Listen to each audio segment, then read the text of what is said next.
Mukama yeebazibwe nnyo. Amanya gange mpitibwa May Kawaala, tuli wano tuzza okugabana ekigambo kya Mukama.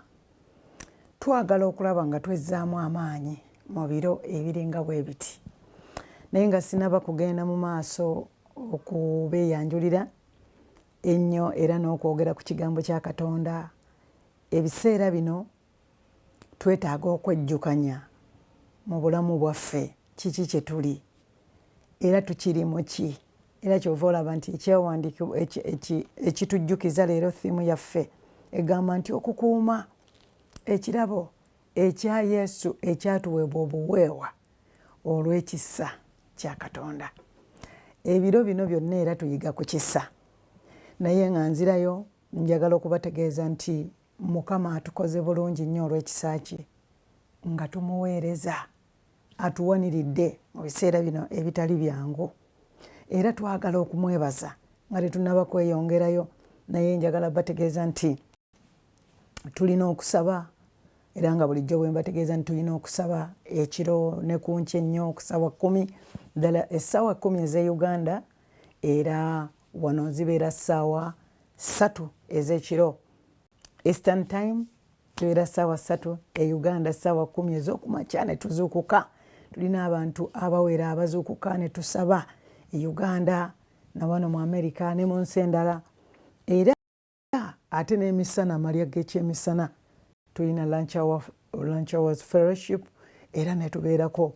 Tulina abaweereza ba Katonda Mukama baatuwadde abeewaddeyo okujja tugabane, naye tulabye nti waliwo ekisa kya Katonda kyakola ku platform eno. Tuli ku free conference call, naye nga tutegeka okulaunchinga okubeera ku Zoom, and very soon tugenda kubeera nga tubategeeza, kubanga abasinga waliwo kenjawulo katonotono, abantu babadde bakaluubirirwamu olwa data, naye nga ate Zoom ebeera nnyangu nnyo, era tugenda kubeera nga tubategeeza. Tulina olukuŋŋaana lw'abakyala, tugenda kubeera Lubira, ate era tulina n'olukuŋŋaana olw'abafumbo, era lugenda kubeera Lubira.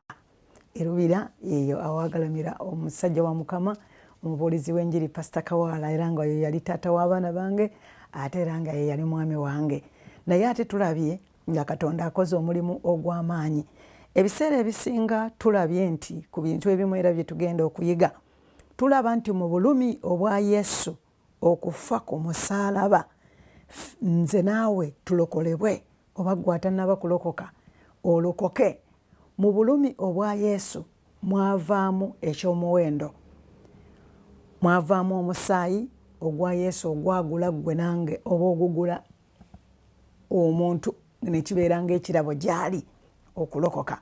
Naye waliwo ekintu kyenjoyera okubategeeza nti Katonda akola omulimu, Katonda akoze omulimu, tumwebaza. Olunaku olwaleero tubadde nga twagala okulaba engeri gye tugenda nga tweyongera mu masomo gaffe. Ebiseera emabegako twayiga ku Danyeri, era tujja kuba nga tumuyigako. Naye nga bwe tulabye, bwe mbadde nga nsoma Bayibuli, muli nga Omwoyo wa Mukama aŋŋamba okwogera ku kigambo ky'ekisa excuse me, ekisa kye twaweebwa obuweebwa okuva eri omwana omu Yesu Kristo. Jjukira nti tubadde mu Easter, era Easter tucelebratinga amazuukira aga Yesu Kristo bwe yafa ne yeewaayo ku lulwo nange. Ekyawandiikibwa kyaffe eky'olwaleero era kigenda kuva mu Timotheo ekyokubiri, katulabe Timothy ekyokubiri essuula esooka n'olunyiriri olw'omwenda. Bikula Bayibuli yo tweyongera okuyiga, naye nga tugambye nti Mukama kyatuwa kye twogerako, era buli kye tubuulira kye twogerako kiva mu byawandiikibwa, kubanga bwe tubeera ku musingi ogw'ekigambo kitubuulira bulungi okusinga ebigambo ebyaffe. Olwaleero njogera ku kirabo ekyatuweebwa eky'omwana omu Yesu Kristo, naye kye tulina okujjukira nti tukuume ekirabo ekyatuweebwa obuweebwa. Naye nga tugenda kusooka okusoma mu kyawandiikibwa kyaffe bikula Timotheo ebbaluwa ya Pawulo omutume ey'okubiri eri Timotheo essuula esooka olunyiriri olw'omwenda agambye bw'ati, eyatulokola n'atuyita okuyita okutukuvu singa ebikolwa byaffe bwe biri, wabula okumalirira kwe ye n'ekisa bwe kiri kye twaweerwa mu Kristo Yesu emirembe n'emirembe nga teginnabaawo. Muno mulimu ebigambo ebikwatikako biyitirivu obungi. Eyatulokola n'atuyita okuyita okutukuvu. Tulokola n'atuyita okuyita okutukuvu. Kyekisooka, singa ebikolwa byaffe bwe biri, singa ebikolwa byo bwe biri, singa ebikolwa byaffe bwe biri. Ekyo kyakubiri. Wabula okumalirira kwe ye n'ekisa bwe biri. Namba 3, okumalirira okw'ekisa kye ye nga bwe kole. Ekisa kye twaweerwa mu Kristo, ekisa ekyo kye kyatuweebwa ffe okulokolebwa ggwe nange, ate nga tewaaliwo bikolwa. Ebikolwa oba ekikolwa oba ekintu ky'okoze, waliwo ebintu bye tukola mu nsi ne tubikola era bye tukoze. Ng'omuntu bw'onoobeera ne ffaamu, bw'onookola ebintu obikoleredde era olina okubifunamu. Naye ekirabo kino kye twagala tukuume, Mwoyo Omutukuvu atujjukiza tukuume ekirabo eky'obuwa ekitaaliko bikolwa, naye waaliwo okumalirira mu kisa mu Kristo Yesu. Waaliwo okumalirira. Bwe tulaba mu Isaaya 53 olunyiriri olw'okutaano, olaba nga kitubikulira bulungi nti ye yafumitibwa, yakubibwa, ggwe nange tusobole okukola ki? Okulokolebwa. Olw'ebyonoono byange yasasula omutango, yawaayo, yamalirira. Kino kisa kyennyini kyekirabo. Naye nga tugenda mu maaso nga tutambuza omulimu gwa Mukama, nga tulaba obulamu Katonda bw'atuwadde ng'ebyawandiikibwa bwe tugenda okubisoma, twagala Omwoyo Mukama atujjukiza Omwoyo wa Yesu nti kino kirabo kye twaweebwa. Ekya Yesu Kristo twaweebwa buweebwa ekirabo ekya Yesu Kristo. Kwali kumalirira. Eyatulokola n'atuyita okuyita okutukuvu. Twayitibwa okuyitibwa okutukuvu. Okutali kwa bikolwa byaffe. Tolinaawo kye wakola gwe okuyitibwa, wabula okumalirira. Okumalirira kwe ye n'ekisa bwe biri kye twaweerwa mu Kristo Yesu emirembe n'emirembe nga teginnabaawo. Kyekyo ekisolwa leero kye njogerako. Nkusaba bw'oba ng'ozzeeyo ogenda kusoma ekyawandiikibwa kino okiddiŋŋane. Tugenda kubeera nga tubikkula ebyawandiikibwa ebiwera. Naye nga tetunnaba kubibikkula, sooka olowooze ku kyawandiikibwa ekyo kye tusomye. Kubanga okulokolebwa twalokolebwa, okulokolebwa era kwa kisa. Tujja kwongera okusoma mu Befeso 2 okuva ku ssuula ey'omunaana okutuuka ku lunyiriri olw'omwenda. Ebyawandiikibwa bino bye bireeta okukakasa okw'ebyo ebigambo ebiva ku Nnamulondo ey'ekisa. Tugenda kusoma mu Befeso 2 olunyiriri olw'omunaana n'olw'omwenda. Agambe nti kubanga mwalokoka lwa kisa, lwa kukkiriza. Ekisa kirabo. Kiringanga mukwano gwo bw'ategeka okukuwa ekirabo. Ekirabo ky'otakoleredde. Y'ensonga lwaki Omwoyo Omutukuvu azze okutujjukiza nti abange tujjukire nti okulokoka kwaffe tetwakukolerera, naye kyali kirabo ekiva eri Katonda. Kitya? Yawaayo, laba n'okuwaayo n'awaayo omwana w'omu Yesu Kristo. N'afuuka omutango olw'okwagala gwe nange tulokolebwe. Yawaayo omwana we, yawaayo ekirabo, ofunye ekirabo. Ekirabo ky'oweereddwa kyetaaga okukuumibwa. Mwoyo Mutukuvu, Mukama tukwebaza. Labayo ozze okutujjukiza nti twaweebwa buweebwa ekirabo kino kya buwa. Yesu Kristo n'atulokola. Kakati Omwoyo Mutukuvu ozze okutujjukiza nti tukuume ekirabo kye twaweebwa kubanga tetwakikolerera. Naye waaliwo ensonga nti twayitibwa okuyitibwa okutukuvu. Era y'ensonga lwaki wayagala otuwe ekirabo kino eky'omwana wo mu Yesu Kristo, nga buli amukkiriza aggyibwako ebibi era asonyebwa n'alokolebwa. Mukama olina ensonga lwaki oyagala okutujjukiza nti twalokolebwa lwa kisa kya Mukama waffe Yesu Kristo. Mukama nannyini eggulu n'ensi nkwebaza olw'Omwoyo Omutukuvu. Tujjukize, tuyigirize, tulage ekkubo ly'oyagala tutambuliremu, tulage bwe tuyinza okutereka ekirabo. Tuyinza kukitereka tutya Mukama? Tutambulire mu kwagala kwa Mukama, tutambulire mu kisa kyo, kituwanirire kubanga n'okubeerawo kwaffe kwonna kwa kisa. Weebale nnyo Mukama kubanga gwe Katonda atukyalidde okwogera naffe olunaku olwaleero mu linnya ery'omwana wo mu Yesu Kristo Mukama waffe, amiina. Abooluganda, nzikiriza nti Katonda atuwadde ekisa ekimala okwagala okutujjukiza. Agambye mu ba Efeso 2:8 agambye nti kubanga mwalokoka lwa kisa lwa kukkiriza. Twalokoka lwa kisa lwa kukkiriza. So tekwava gye muli. Kyekirabo kya Katonda, tekwava gye tuli, naye ekirabo kyava eri Katonda. Twalokoka olw'ekisa. Lowooza ku kigambo kino, walokoka lwa kisa. Si lwa bikolwa, si lwa butukuvu obwo, naye ye yatuyita olw'obutukuvu, yatuyitira olw'obutukuvu. Kyekirabo ye package gye yaleeta, nga mukwano gwo bw'aleeta ekirabo n'akikuwa, n'okibikkula n'osanyuka kubanga tokikoleredde. Mukama ayagala ebigambo bino tubitwale nga bikulu. Mu biro ebiringa bwe biti, Mukama, ebiro eby'okugezesebwa, Mukama ayagala tujjukire nti banne mujjukire mwaweebwa ekirabo, mwaweebwa ekirabo, twaweebwa ekirabo kye tutaakolerera.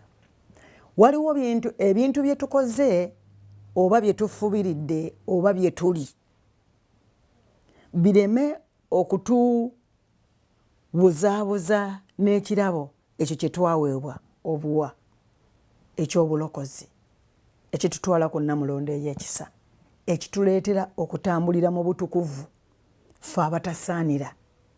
Ekirabo ekireetebwa ne kikuweebwa ng'obadde tokirina, teebereza oluusi oba tolinaamu na ssente.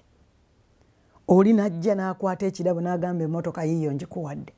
Oli n'akwata ekirabo n'agamba nkugulidde olugoye. Akuwa na buwi kubanga aba akukubye surprise. What a surprise! Twakubibwa surprise ey'omwana omu Yesu Kristo. Oli ng'azadde omwana we n'agamba wuuyo muwaddeyo, ensi erokokere ku ye. Abooluganda, kino ekigambo kituwa okwenenya, kituwa okuddayo ku Nnamulondo ey'ekisa. Omuntu ne weebuuza nti Mukama, omwana omu Yesu Kristo wamusindika lwaki? Waliwo ebibuuzo. Nze oyagala ndokoke Mukama lwaki? Waliwo ensonga. Naye wali awasoose agambye nti yatuyitira okuyitibwa okutukuvu, okutaali kwa bikolwa byaffe, naye okwekisa ekiri mu Kristo Yesu emirembe n'emirembe, ekitegeeza nti ekirabo ekya Yesu kye yatuleetera, ekyatuweebwa, kya mirembe na mirembe, kya bulamu. Yesu Kristo bwe yafa ku musaalaba, Bayibuli egamba n'afa, n'aziikibwa, n'azuukira mu magombe ku lunaku olwokusatu. Bw'azuukira, n'abaali bamwetoolodde tebaakikkiriza, naye nga baagala kulabako, okulaba ku nkovu. Naye Yesu Kristo bwe yazuukira, ne tusinza, eggulu ne lisinza, abantu ne basinza, ne kyewuunyisa.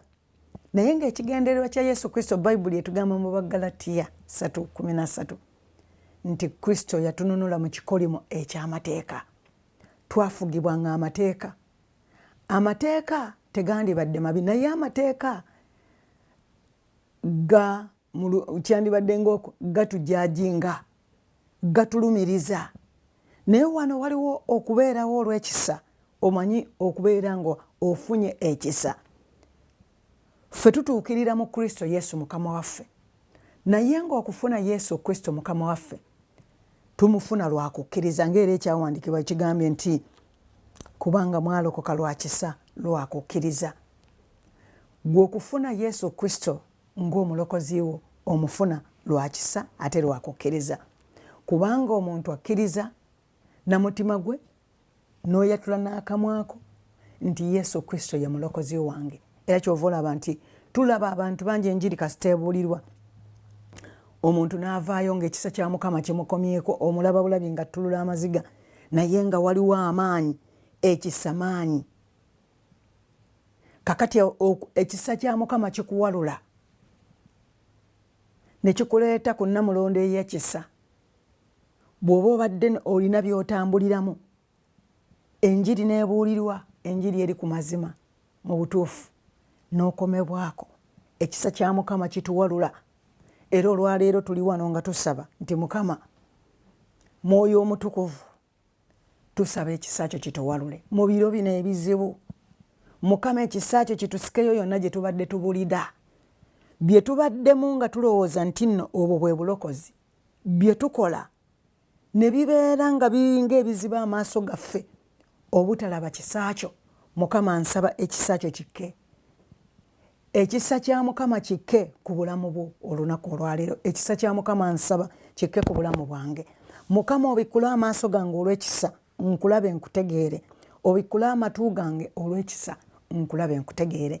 Mukama, nsaba akubikkule olunaku olwaleero, abikkule amatu go ag'Omwoyo Omutukuvu n'amaaso go olabe nga waliwo ekisa ekizza okukyalira olwaleero mu maka go, mu famire yo, eri abaana bo. Abooluganda, kyekiseera tukowoole ekisa ky'obwakatonda, ekirabo ekyatuweebwa Katonda n'atuwa omwana w'omu Yesu Kristo alokole ensi, atulokole atujje mu byonoono byaffe. Kakati waliwo ekigambo nti ekirabo ng'okifunye oyagala okukitereka obulungi. Mukama ayagala tutereke ekirabo ekyatuweebwa obuweebwa ekya Yesu Kristo, kye tutaakolerera, tetwakikolerera nako. Olaba omuntu otakabana n'okola. Waliwo ebintu bingi bye tukola, kiringanga gwe kugenda n'obeera nga oba oli muyimbi, oba waliwo empaka ze mulimu, oba oli muzinyi, n'ozina n'owangula, n'oweebwa ekirabo ekyo kikoleredde, gwe okikoleredde. Naye enjawulo eriwo yeeno wano. Bayibuli etugambye nti tutaakolerera, kino tetwakikolerera. Kakati ffe ate waliwo okwagala okuwugula kye tutagenda kukkiriza, okwagala okutusika tutunuulire ennyo bino bye tufubiridde ngaffe, bye tukoze ngaffe mu maanyi gaffe. Naye nga ebyo si kyekisa, naye ekisa kituweereddwa nga ekirabo. Wabula nnyinza okugamba nti ekisa kya Mukama ekimpadde nze okubeera nga nkyaliwo nga ndi mulamu, ekisa kya Mukama ekikubeezezzaawo ng'okyali mulamu, ng'okyassa. Ekisa kya Mukama kyekirabo ekikubeesaawo ng'okyassa, ng'okyali mulamu, kisa kya Katonda gwe okubeera omulamu. Ekisa kya Mukama ekituleetedde okubeera ng'ebiseera bwe bizze nga bibi nnyo, embeera nga mbi, naye ne weesanga nga gwe w'oli, kisa kya Katonda. Gamba Mukama, nkwebaza olw'ekisa kya Katonda kubanga ontaddewo nga nkyali mulamu, ntegeeze ebigambo byo Mukama, mbuulire enjiri, njogere ku bukulu bwo Mukama olw'ekisa kyo, n'abalala bategeere ekirabo kye wawaayo ekya Yesu Kristo, omwana omu yekka, bw'ati ensi erokokere ku ye. Kubanga si lwa maanyi gaffe, si lwa buyinza bwaffe, si lwa bino bye tukoze, si lwa bugagga bwe tulina, si lwa amagezi ge tulowooza nti tulina, kubanga n'ekyawandiikibwa kitugamba mu Ngero 3:5 nti kale munneesige, muleme okwesigama ku magezi gammwe. Ebintu ebisinga bye tukola, bye tupulaaninga, tubikolera nnyo ku magezi agaffe, naye tetwandyagadde mu biro ebiringa bwe biti. Twesigame ku magezi gaffe, twesigame ku ebyo ffe bye tukoze n'obwaffe ebitali kisa kya Katonda, naye twesigame ku kisa kya Katonda. Mwoyo Mutukuvu, tujjukize Taata, tujjukize Katonda waffe, tujjukize tukomewo tukomewo ku Namulonde y'ekisa, tukomewo nga n'ekirabo kyaffe kiyonjo muffe. Bayibuli egambye nti omuntu akkiriza na mutima n'ayatuza akamwa. Bwe nzikiriza n'omutima, nzikiriza Yesu Kristo ne mwatula ne muyingiza mu mutima gwange, atuule ku mutima gwange, alamule obulamu bwange. Ekyo kye kirabo ekiri mu nze. Ekirabo ekyo ekya Yesu Kristo bwe kituula mu nze, ntambula nga ndi mulamu mu Yesu Kristo. Ebyawandiikibwa byonna nga bwe byogera. Katweyongere ku lulayini olw'omwenda. Olw'omwenda agambye nti tekwava mu bikolwa omuntu yenna alema okwenyumirizanga. Ekisa ekyatuweebwa bwe tulokose tekwava mu bikolwa. N'olwekyo bwe kuba tekwava mu bikolwa, kino kinzijukiza era kyekimpa okwewombeeka. Kino kitujjukiza abooluganda ffenna era kituwa okwewombeeka nti atwaweebwa buweebwa. Kakati tuleme okubeera nga ekisa kino tukikozesa okulowooza mu ndowooza ezaffe n'amagezi gaffe, naye tukikozese mu bwa Katonda. Mukama Omwoyo Omutukuvu tujjukize ekisa ekyatuweebwa obuweebwa tukikozese mu bwa Katonda, kisobole okutuuka ne kwabo abatannaba kufuna kirabo ekyo ekya Yesu, nabo bakifune, bakkirize omwana Yesu, kubanga oyo akkiriza alibeera ng'afunye obulamu obutaggwaawo. Bw'okkiriza Yesu oba ofunye obulamu obutaggwaawo. Kyekino kirabo leero kye njogerako eky'obwa Yesu nti tulokoka lwa kisa so si lwa bikolwa byaffe. Munaana agambye nti kubanga mwalokoka lwa kisa lwa kukkiriza, gwe yalokoka. Omwoyo Omutukuvu atujjukiza nti twalokoka lwa kisa si lwa bikolwa byaffe. Ebikolwa tukoze bingi nga ffe abantu, naye kisa Mukama byatukozesezza mu ye lwa kisa kye, si lwa kubanga tukoze ebirungi bingi, si lwa kubanga twazaalibwa mu maka agatemagana, si lwa kubanga layini ze tuvaamu, si lwa kubanga ebitwetoolodde eby'ekitiibwa eby'ebbeeyi, si lwa nfaanana yaffe. Naye ate bw'odda emabega n'ogamba ekitulaga nti Katonda gy'ali